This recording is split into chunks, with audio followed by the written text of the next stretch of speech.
All right, well, really cool to see you nailed that first rhythm thing. So very nice. Counting was done well, spacing well. Um, so we're gonna move into eighth note stuff. Definitely feel it's worth working to improve, get the strumming better, stronger.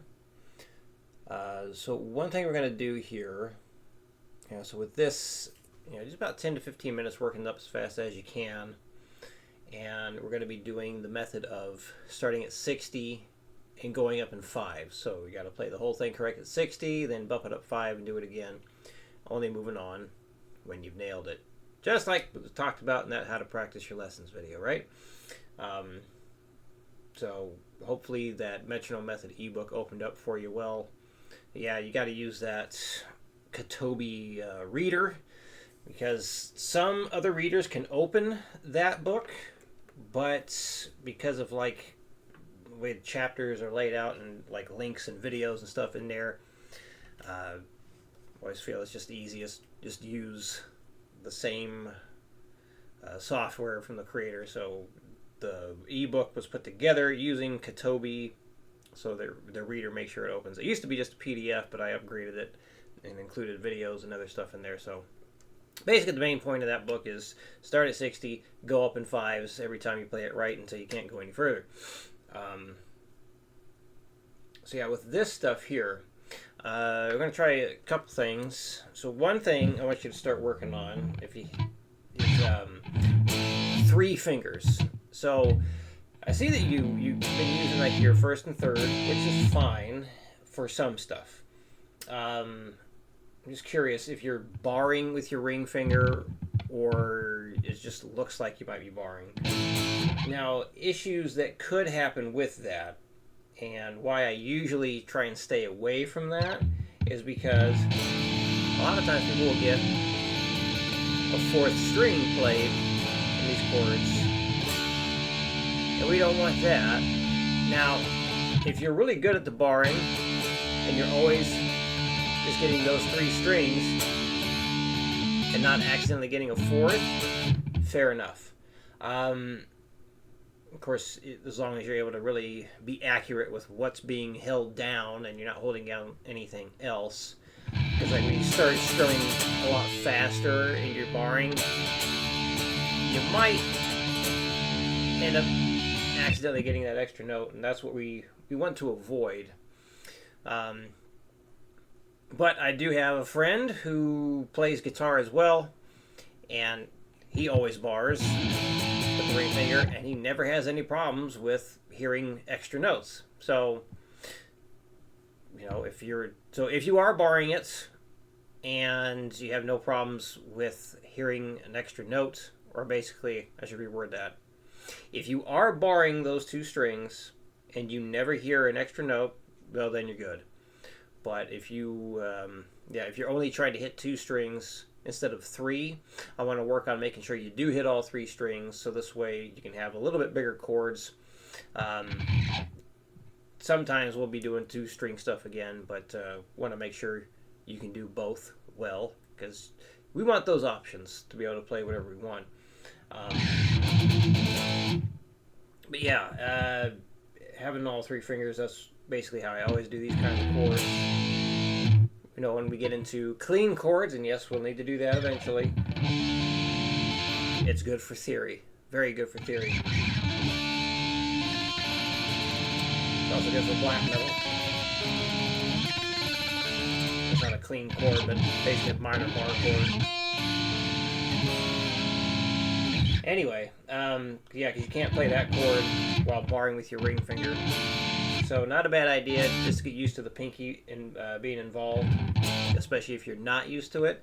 This way you get more control over them fingers.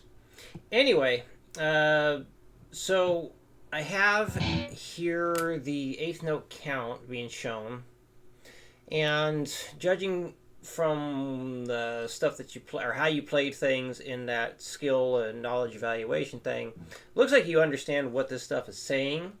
At least a good chunk of it, anyway. There are some things definitely to review and correct, but for the most part, like the 8th notes, it seems like you understood what's going on here, count wise or rhythm wise. But yeah, basically the idea is, we're going to put everything in this count or this grid here. So we got your eighth notes and quarter notes, and we have downbeats and upbeats. So basically when the metronome clicks, that's your downbeat, and in between those clicks, that is your upbeat. So we're going to work on smoothing out some alternate picking strumming. So every time it's a downbeat, we're going to strum down, and when it's an upbeat, we're going to strum up. So we're going to have a nice constant down, up, down, up, down, up movement. Nice, fluid strumming. We're really going to work on that. We're not going to be making jerking motions. We want to just a nice, easy flow, and that will absolutely carry over into faster and faster things, for sure. And you can already pick fast. You definitely can. We just want to, clean some stuff up a bit, gain more control, and that'll carry over into the soloing as well, for sure. And we'll talk about the question you had. Actually, we'll get into that. So the new rhythm here, we got a different rhythm every bar, and counting out loud. That's what I got written at the top here. Yeah, tap your foot and count out loud from 60 to at least 120. So the count out loud is the 60 to 120. Tap your foot past that for sure.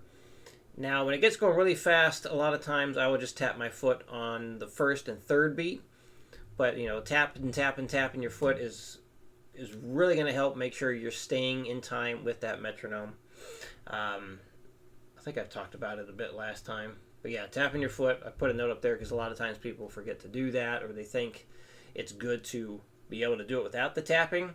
If anything, you always want to work towards tapping your foot more often, because when you can do that, you're going to be locked into the rhythm and the metronome much, much better. Okay, so yeah, we're going to say the rhythm as we play it. Every bar is a different rhythm, so if you need to, just focus on playing and counting one bar at a time to make sure you understand what's there.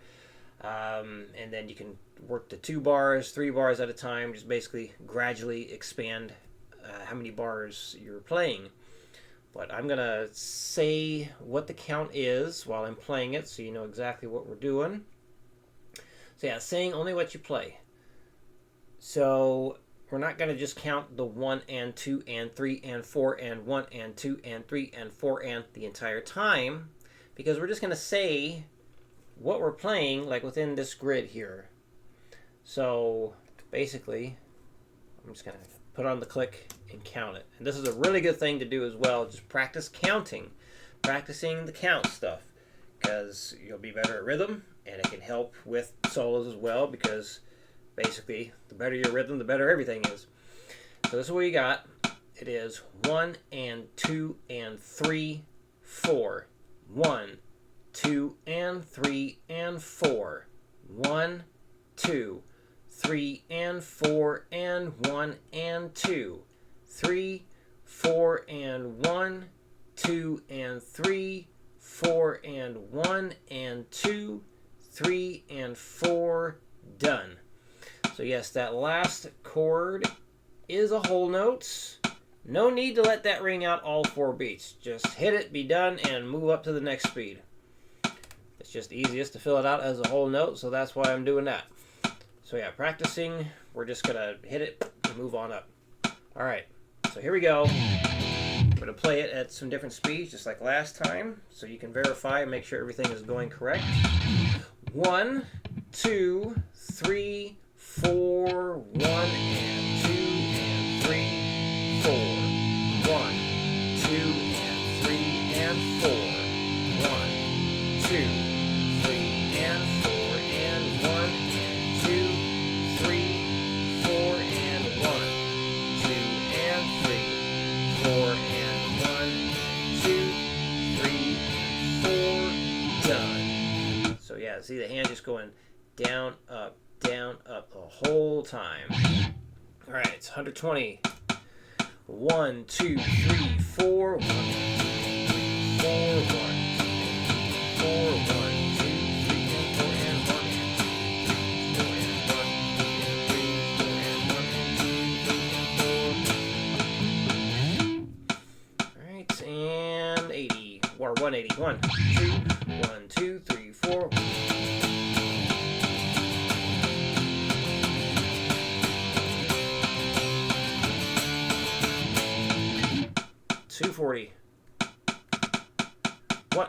1, 2, 3, 4.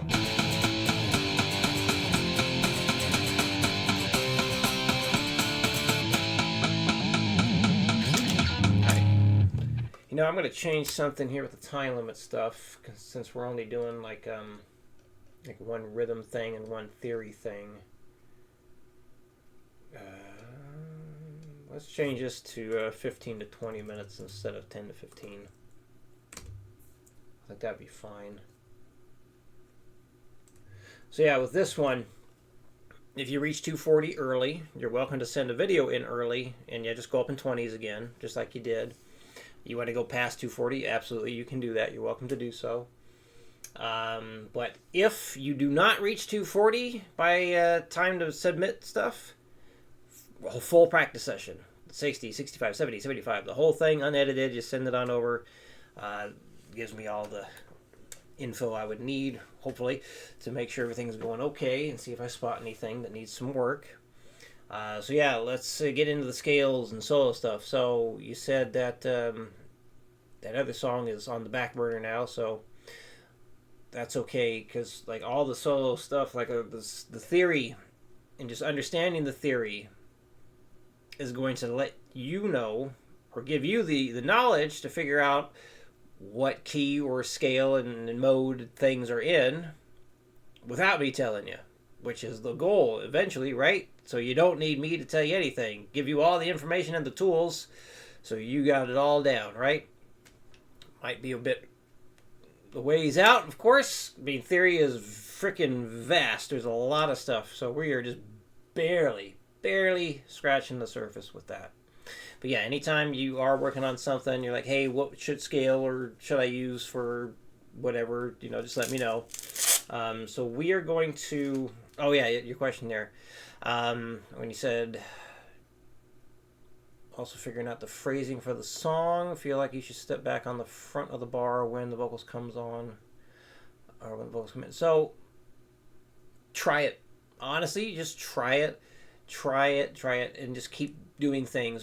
Something that you could do is like maybe this in a DAW, your recording software. Just record a bunch of solos. So if you know how to do this, it'd be really nice. If you don't know how to do it, I would definitely look it up. It's going to be different for every program. But basically, record a lot of different solo stuff, like many takes, and then what you can do is listen back, like, okay, I like this part here, and then you keep that, and you throw out the stuff you don't like. Listen for the ideas that you really enjoy, the ones that stand out, like, yep, that's the one, that's a keeper right there. So basically, you can record like 10 different solos, and then you just take pieces of each one that you really like, and then you can, learn what it is that you did. You could also do like a combination of record it into the DAW or recording software, while also videotaping yourself. So this way, you can, if you forgot, what the heck it was you did, and you can't figure it out by listening to it, you can at least see what you did too. But like a little combination of the two, that could be a good idea. Especially if the idea is to play it live, or in band practice, you want to be able to recreate it. But you definitely had a lot of good stuff in there. So it sounds like you definitely have an idea of what to do, what you want to do, or at least you're getting there. I know you said you're trying to figure it out, but it doesn't sound like complete randomness to me. I've heard things that sound fairly random, and that was not complete randomness. But I can understand why you might feel that way. I think you said like it feels like just a bunch of riffs thrown together. That's kind of how it gets started, though. So when you are trying to write something, like write a solo, like when you come across, you play something, you're like, man, I really like the way that sounds. It's like, do it again and again and again and again. Get that riff in. And if you can, like whether if in Guitar Pro, where you can just loop part of something over and over again, and you just keep playing until you got something you're like, yep, that's what I want, and then input it or just record it. That's a way to go. Another thing, again, with recording software, if you loop the section that you're trying to write for, that's another great idea, is you just have that section loop until you got the riff or the lick down that you want. because that's basically what I do when I'm trying to figure out, like, what do I want to do for a solo on something. I'll just have something loop, and I'll just keep doing this. I want to write the solo while I'm listening to the music, because if I write it without the music, like, oh, that sounds really cool, and then I put it to the chords and everything, it's like, well, nah, that sounds stupid. So you definitely want to write it while the music's going. It makes a big difference. So hopefully that advice helps you out there, get you going the right direction. So yeah, scales. So yeah, good to be memorizing the scales like you talked about. But this, let's see, we're going to get into some really in-depth scale stuff here. And so these are going to be the ones to really memorize coming up. And why is that? So and this will be like standard tune guitar. I mean, you can do this in a baritone, really any kind of technical standard tuning thing, like E standard, A standard, B standard, D standard, and then we just pretend everything's in the key of C. It's just kind of the way we do it for guitar, a lot of things anyway. So the key of C or A minor, they're the same 7 notes, so the notes use all your natural notes, meaning there's no sharps and no flats. And we got 3 note per string scale mode shapes shown here, and this is showing interval numbers. And actually, let me pull up another one real quick. This one.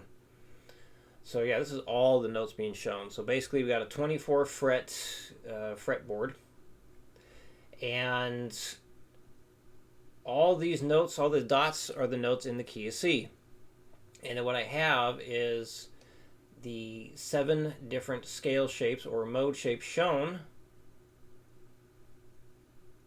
like highlighted in the colored dots. And there's a reason for the colored dots. And basically, you have 3 different patterns used in these scales.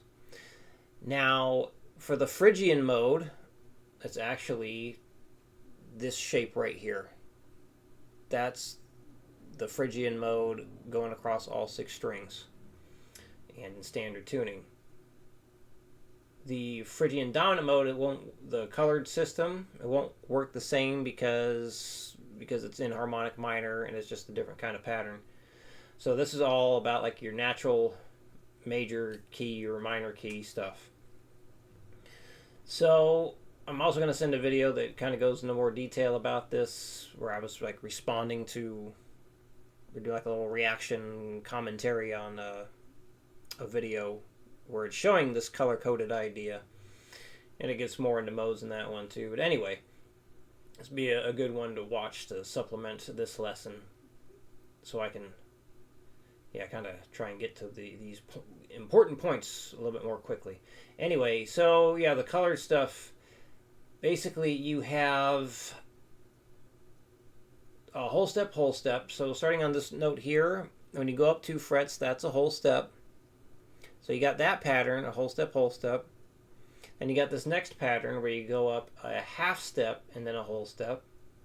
So basically the middle finger is going to be used right here. You're going to use your 1st, 2nd, and 4th fingers for that. So for the whole step, I use my 1st, 3rd, and 4th finger.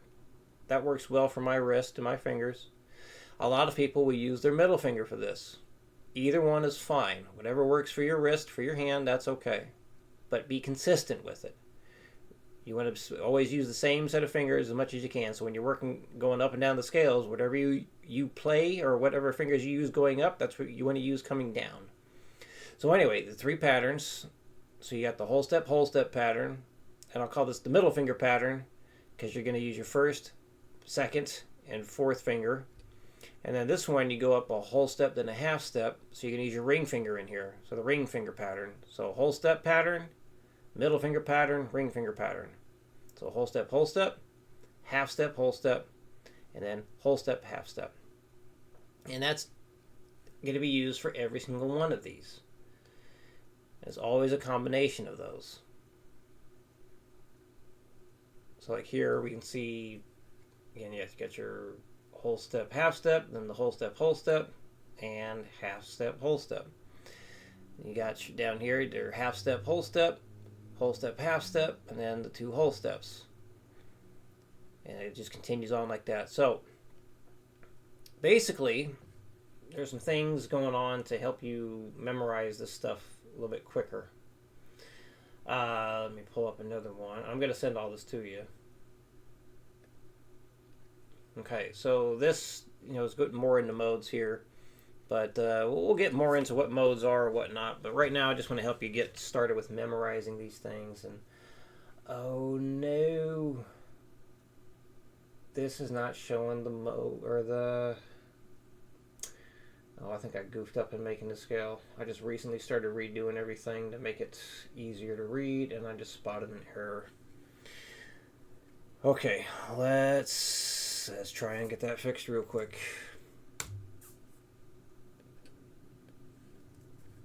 I'm going to show you what I'm doing while I'm doing it, because it'll make the video more interesting. So yeah, Guitar Scientist is what I use to make all these things. Alright, is this the one I want? Yep.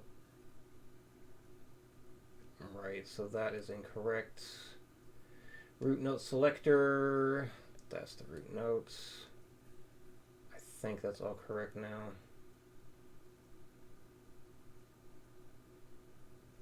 Yep. Alright, so save that.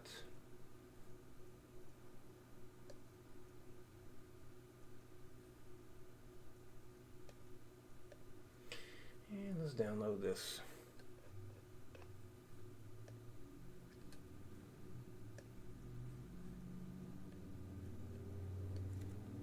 Alright.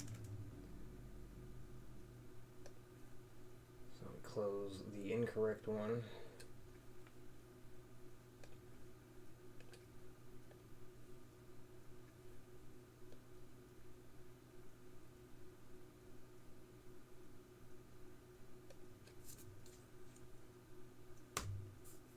There. Nope, it's hoping it in the wrong program. Alright, here we go. So, right. Now it's correct. So yeah, we'll get more into the modes as we continue, but don't want to cover too much information at once. It'll be just overwhelming. And the video would take forever. So yeah, basically some things to help you see these shapes more. So basically you're going to be playing these, starting on the low E string, go up and back down to start memorizing it. Yes, you can absolutely start using these for improvisation practice. So if you look up A minor backing tracks, you can start soloing with these. So key of A minor backing tracks, or E Phrygian backing tracks, and any of these shapes are going to work. Any of them, because they're all the same notes. It's just C, D, E, F, G, A, B. And again, we'll get more into detail as we continue working. But basically, like where one shape ends, the other begins. And so if you look here, let me change this. See like how this, the C Ionian shape, it ends 10, 12, 13. Well, the D Dorian shape begins on the low E string, 10, 12, 13. This D Dorian shape ends 12, 13, 15. I'm talking the fret numbers here. Well, the E Phrygian will begin 12, 13, 15. So it's the same notes. So it ends up here on the high E string with this shape. It'll begin the same way down here. And then we got this open E Phrygian we're going to look at. So this one's got, frets 1, 3, and 5. And this one begins 1, 3, and 5. That happens every single time. Every single time. So that you got your 3, 5, 7. Down here, 3, 5, 7. This one ends 5, 7, 8. This one begins 5, 7, 8. And then this one ends 7, 8, 10. This one begins 7, 8, 10. Another way of looking at this is, so if I get rid of the first notes of each string here, and then the last note of each string here, you're left with the exact same pattern. This will happen every single time. So get rid of the first dot of each string here, get rid of the last dot of each string here. You're left with the same pattern. It always happens. So these shapes are nice and convenient because it can help you visualize the fretboard faster than just trying to figure out where, you know, every single note is. So here I like having it, you know, within all the other notes so you can see how it all lines up together. So basically, so this is the homework for this week. Start memorizing these scale shapes. Start memorizing the scale shapes. And you're going to do it in this order. So you're going to start with your C Ionian.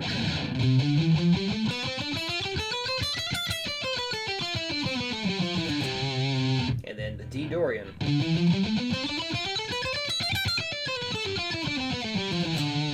E Phrygian starting on the 12th fret.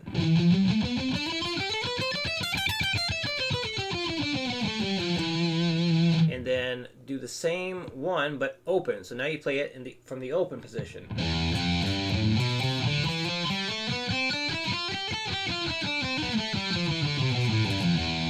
And then F Lydian. Oof.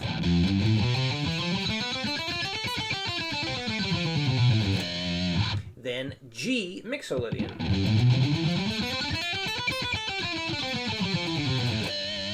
Then A Aeolian. So the Aeolian mode is your natural minor scale. C Ionian, or the Ionian mode, is your major scale. Aeolian is the minor scale. So you can say either one. But thinking of it as like mode, then yeah, it's going to be Aeolian. Aeolian.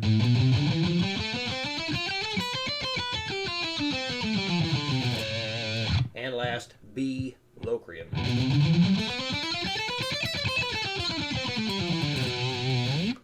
So, yes, you can use the backing tracks to practice soloing over. So it definitely makes it more fun to practice them. But still want to have that skill of being able to just go up and down each shape individually from memory. So go up one, back down, then go to the next, up and down, then go to the next, up and down. So do not move on to another shape until you got the previous one memorized. So until you can go up and down comfortably from memory, that C Ionian or the C major scale, do not move on to D Dorian.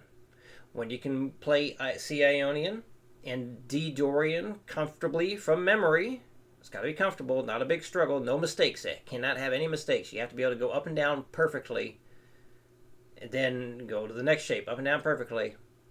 And then when you can do that, then you add in the third shape. Only add in the next shape once the others are committed to memory. Because if you try and do too many at once, you're not going to get anywhere. You got to memorize one at a time. You do not need all these down within a week. So video-wise, yes, the rhythm thing. And then the other video is show me how many of these you get memorized. Make sure you do it from memory and not looking at the screen. So that's the two things to record. And yes, we'll get into far more detail with these modes as we continue working on this stuff. Any questions, let me know, and I'll see you again in your new videos.